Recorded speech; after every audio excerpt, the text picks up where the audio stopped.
Слава нації! Україна! Україна! Україна! Героям України тричі! Ворогам України тричі! My friends, I remind you all that our rallies happen here at 10 Downing Street on Wednesdays at 6 o'clock, on Fridays at 6 o'clock, and on Sundays, as we have it today, at 3 o'clock. For all the people who are our regulars, thank you very much, my friends. For all the people who are new, again, thank you very much, and we hope to see you again. These rallies would not be possible without the people who are coming here and who are dedicating parts of their day to come here and spread the good message of the Ukrainian people. And that is unbelievably important, because many people understand what's going on in Ukraine, but not many are talking about it. That is a problem, my friends, because although we are many, there's still more of those who are still unaware. And that is where we come in, and we inform the world so that every single person has the ability to make an informed decision, so that nobody can use ignorance as an excuse.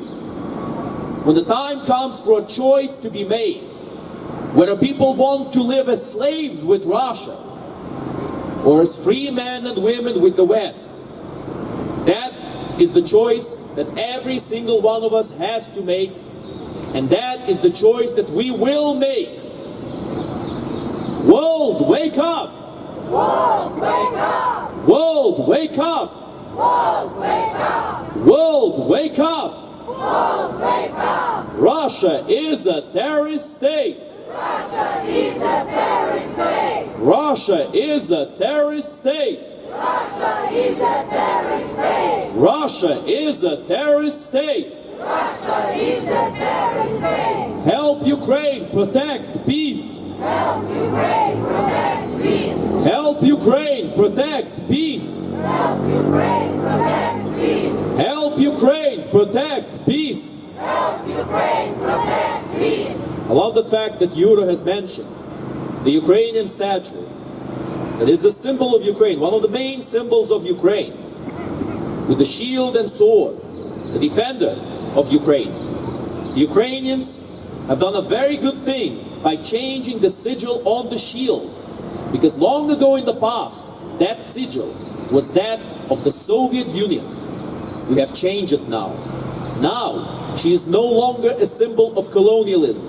Now, she is no longer a symbol of genocide. Now, she is a symbol of the liberation of the Ukrainian people and a symbol of the future. Because we do not wish any harm on the Russians if they were to retreat from Ukraine and give us back what they took away. There's not going to be any exterminations when Ukraine wins this war. But if Russia wins, you can be damn sure that they will repeat their antics of the past once again, just like they did with the Soviet Union in the Holodomor, where around 10 million people have been killed, starved to death by the terrorist Soviet regime.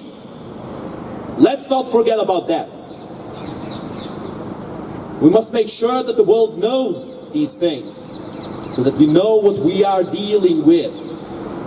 The kind of creatures that sit in the Kremlin, that send their people as meat to achieve their own personal goals, to fill up their own personal pockets, not to improve the quality of life of the average Russian. No, that for them is irrelevant.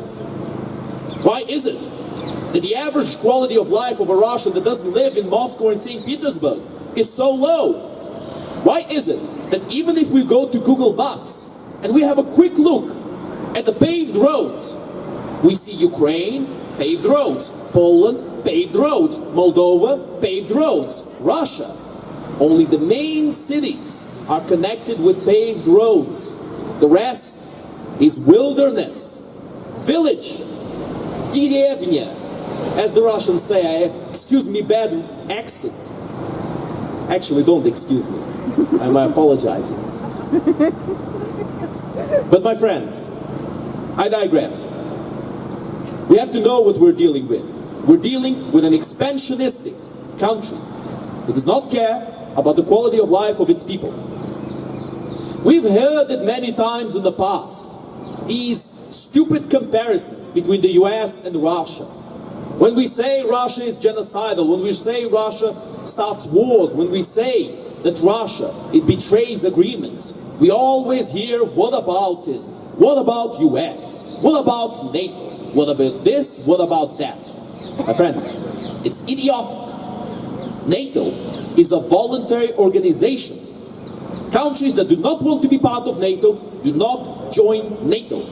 Not a single country has been forced to be part of NATO in the past, and not a single one will in the future. Russia, however, the only countries that join any kind of alliance, especially a military one, with Russia, are the ones who are bullied to do so. And Ukraine was being bullied by Russia. And when Ukraine finally stood up to the bully, Russia did not like it.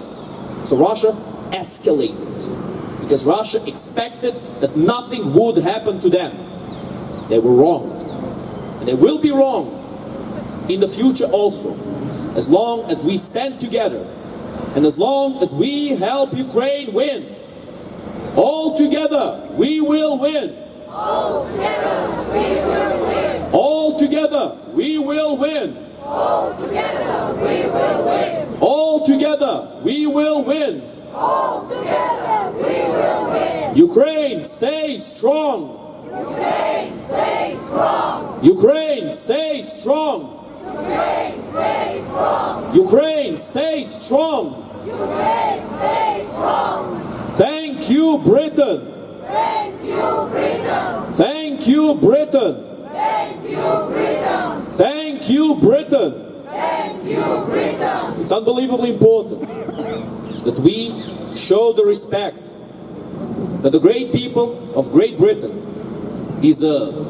To them, to their language, to their culture, to every single part of this country. We are here in full support of the British values and of the British government. And we will always support them in the future. And we are very grateful for the great help that the British people have provided Ukraine. The British people know very well a lesson that has been unfortunately forgotten by many. The lesson that appeasement means suicide. The lesson that to allow your enemy to spread his influence and to continue getting stronger at the expense of others is idiotic. The British people know this. When many countries were getting gold feet and they thought that giving Ukraine tanks was too much, the United Kingdom provided us with their Challenger tanks. When many nations, once again, were having second thoughts and thought the escalation was too much, the United Kingdom gave Ukraine the Storm Shadow missiles. We are grateful for them. And we hope that in the future, many other countries will follow suit and will do as Great Britain has done in the past and as Great Britain has pledged to do in the future. This is one of the countries that supports Ukraine the most. For that we're grateful. And we do not forget the good actions of the good people who have helped us. And we also do not forget the terrible acts that the Russian terrorist regime has committed against us. However, we do not seek revenge.